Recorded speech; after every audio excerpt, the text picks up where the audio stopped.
Ma priorité en matière fiscale, ce sera de réorienter l'épargne française, qui est abondante, dans le financement de nos entreprises, depuis la start-up jusqu'à l'ETI. On a un système fiscal qui surtaxe avec une accumulation de prélèvements qui n'a pas son équivalent dans les pays comparables. On taxe les plus-values de cession au taux marginal de l'impôt sur le revenu. On taxe les dividendes au taux marginal de l'impôt sur le revenu, enfin pour ceux qui sont au taux marginal. On taxe les successions, on taxe la détention du capital avec l'impôt sur la fortune, qui est une spécificité française. Je crois qu'on a fait une erreur d'analyse très grave, qui est aussi bien à droite qu'à gauche, avec ce slogan « Taxons les revenus du capital comme les revenus du travail ».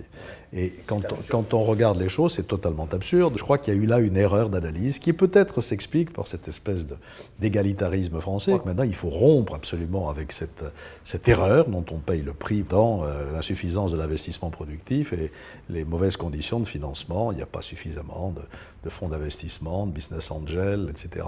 Autant l'amorçage de nos toutes petites entreprises, les start-up, il y a des mécanismes qui existent.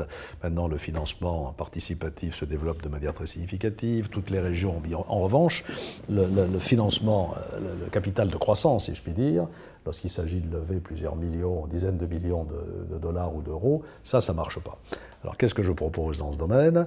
Je propose d'abord sur la taxation des plus-values d'avoir un système forfaitaire plus clair. Au-delà de 2 ans, je proposerai un système forfaitaire clair et pérenne sur la durée jusqu'à... Deuxième élément, les dividendes. Là aussi, je proposerai un retour à une taxation forfaitaire, puisqu'il y a déjà eu en amont une taxation.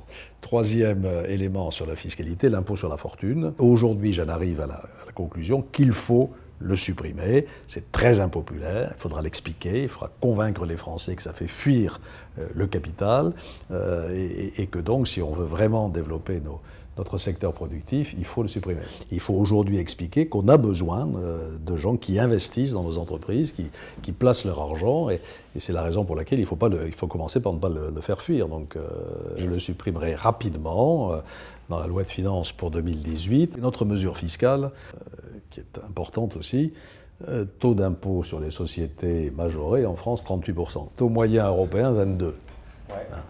Donc voilà, il faut qu'on se rapproche du taux moyen européen. Moi, ce que je voudrais faire, c'est une loi de programmation fiscale sur 5 ans. En disant, voilà les objectifs que je me fixe sur 5 ans. Alors, il y a des mesures d'application immédiate comme l'ISF. Il y en a d'autres, l'impôt sur les sociétés. On ne va pas passer de 38 à 22 du jour au lendemain. Donc, ça sera par marche successive. Je voudrais inscrire ça dans une loi de programmation quinquennale parce que je crois qu'une des choses qui dissuade le plus l'investissement aujourd'hui, c'est l'absence de visibilité sur la règle fiscale ou sur la règle juridique applicable. Je voudrais réserver les mesures fiscales à la loi de finances. C'est la loi de finances qui doit assurer la cohérence des mesures. Pas de mesures rétroactives, monopole des mesures fiscales dans les lois de finances et une loi de programmation fiscale qui dise voilà les mesures fiscales qu'on va faire sur les 5 années qui viennent.